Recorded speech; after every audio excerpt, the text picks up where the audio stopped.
বন্ধুরা, ভিডিও টিউটোরিয়ালে আপনাদেরকে স্বাগত জানাচ্ছি।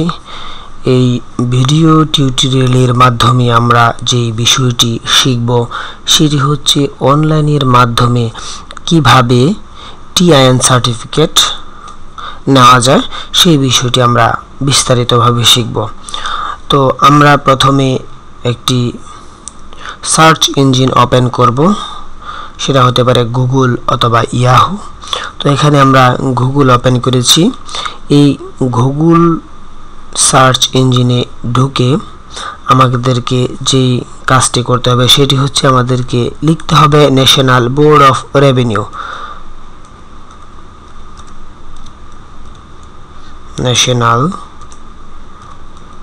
Board of revenue. আপনারা দেখতে পাচ্ছেন নিচে একটি অপশন চলে আসছে যেটি গুগল নিজে থেকেই শো করেছে, সেটি হচ্ছে ন্যাশনাল বোর্ড অফ রেভিনিউ। আমরা এই সাবজেক্টটিকে অর্থাৎ এই বিষয়টিকে সিলেক্ট করলাম। তো সিলেক্ট করার সাথে সাথে যেই রেজাল্ট গুগল আমাদেরকে প্রদর্শন করেছে সেটি হচ্ছে national board of revenue NBR Bangladesh. ঠিক তার নিচেই আপনার ওয়েবসাইটের পূর্ণাঙ্গ ঠিকানাটি দেওয়া হয়েছে, অর্থাৎ www.nbr-bd.org। এই ওয়েবসাইটটি যদি আমরা জেনে রাখি তো সেই ক্ষেত্রে গুগলে সার্চ না দিয়েও আমরা সরাসরি অ্যাড্রেস বারে লিখে এন্টার প্রেস করলেই ন্যাশনাল বোর্ড অফ রেভিনিউর ওয়েবসাইটটি প্রদর্শিত হবে। তো আমরা national board of revenue NBR Bangladesh এই লেখাটির উপর আমরা ক্লিক করলাম। ক্লিক করার সাথে সাথে যেই পেজটি ওপেন হয়েছে সেটি হচ্ছে ন্যাশনাল বোর্ড অফ রেভিনিউ এর একটি পূর্ণাঙ্গ ওয়েবসাইট। এই ওয়েবসাইটে দেওয়া হয়েছে income tax, value added tax, customs, এছাড়াও আরও প্রয়োজনীয় অনেক কিছু এই ওয়েবসাইটে দেওয়া আছে। তো আমরা অন্যদিকে আমরা না গিয়ে আমরা যে বিষয়টি শিখতেছি অর্থাৎ শিখছি সেই বিষয়টির উপরে আমি আলোচনা করব। তো এটি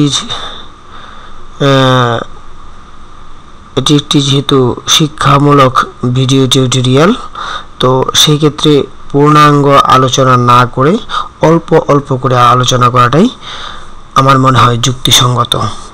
তো চলুন আমরা ইটিআইএন সম্পর্কে দেখি। ই পেমেন্টের নিচে আমরা একটি অপশন দেখতে পাচ্ছি যেখানে লেখা আছে ইটিআইএন। ঠিক ইটিআইএন এর উপর আমরা ক্লিক করব। ক্লিক করার সাথে সাথেই একটি পেজ ওপেন হবে যেটি হচ্ছে ন্যাশনাল বোর্ড অফ রেভিনিউ এর পেজ, ইটিআইএন রেজিস্ট্রেশন। এই পেজের মধ্যে আমাকে রেজিস্ট্রেশন কাজটি সম্পন্ন করতে হবে। তো এগুলোর বাটন সম্পর্কে আমরা একটু জেনে নিই। চলুন। বাম পাশে দেওয়া হয়েছে লগইন, তারপর দেওয়া হয়েছে রেজিস্টার, এখানে যে রেজিস্ট্রেশন করতে হবে। রিসেন্ট ইটিআইএন অ্যাক্টিভেশন কোড, অর্থাৎ আমার যদি কোনো কোড মোবাইলে না যায় সেক্ষেত্রে আমি আবার কোডটিকে রিসেন্ড করতে পারি এই অপশনটির মাধ্যমে। ফরগট পাসওয়ার্ড, অর্থাৎ আমরা পাসওয়ার্ড যদি ভুলে যাই সেক্ষেত্রে আমরা কি করব সেই বিষয়টি এখানে যে করতে হবে। এরপরে home, notice, FAQ, user guide, এই অপশনগুলো এখানে দেওয়া হয়েছে।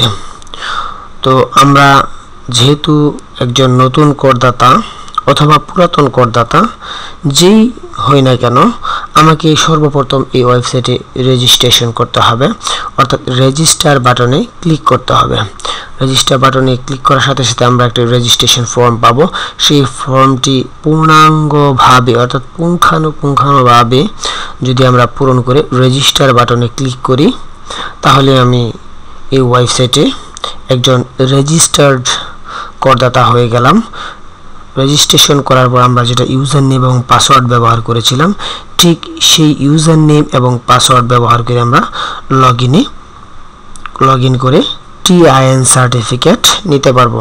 এখন আমরা লগ ইন করে কিভাবে আমরা টিআইএন সার্টিফিকেটটি নিব এই সম্পর্কে আমি পরবর্তী টিউটোরিয়ালে বিস্তারিতভাবে আলোচনা করেছি। আশা করি পরবর্তী টিউটোরিয়ালগুলো যদি আপনারা ভালোভাবে দেখেন ঘরে বসে আপনি আপনার টিআইএন সার্টিফিকেট সম্পন্ন করতে পারবেন, অর্থাৎ টিআইএন সার্টিফিকেট নেওয়ার যেই প্রক্রিয়াটি সে সম্পর্কে আপনারা পুরোপুরি জানতে পারবেন। আশা করি সকলেই বুঝতে পেরেছেন। ধন্যবাদ সবাইকে।